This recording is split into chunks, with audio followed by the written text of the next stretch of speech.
नमस्कार मित्रांनो, शेळी पालन करणं खूप सोपंही आहे आणि खूप कठीणही आहे. सोपं असं की कमी टाईममध्ये पैसा कमवण्यासाठी शेळी व्यवसाय खूप छान आहे.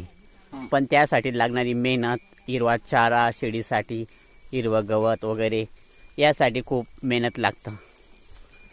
त्यासाठी खूप जिद्दीचे काम आहे. चारा नियोजन करणं वगैरे वगैरे आणि ते साफसफाई, लेंडी खत झाडणं वगैरे असे असंख्य अडचणींना सामोरे जातं. चाऱ्याची अडचण वगैरे. पण चारा नियोजन केलं तर शेळी पालन करणंही खूप सोपं आहे. तुम्ही पाहू शकतात हे आदिवासी बांधवांचे शेळी पालन आहे. हिरवा चारा नियोजन, काटेकोर नियोजन, त्यासोबत ते बैलजोडीही ठेवतात आपलं शेती करण्यासाठी. त्यालाही हिरवा चारा नियोजन खूप महत्त्वाचं आहे. बैलजोडीसाठी हिरवा चाराही खूप महत्त्वाचा आहे.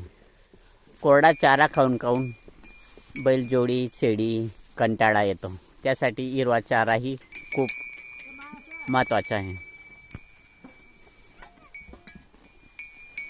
तुम्ही पाहू शकतात शेळी पालनसोबत बैलजोडी, शेती वगैरे, नांगरणी वखरणीसाठी इतर काम आदिवासी बांधव करत असतात.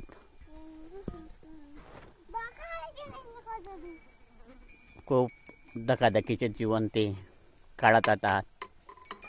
अशा प्रकारे काटेकोर नियोजन, शेती, बैलजोडी, शेळी पालन असे असंख्य अडचणींना सामोरे जाऊन ते शेळी पालन करत असतात आणि आपल्या आयुष्य उदरनिर्वाह करत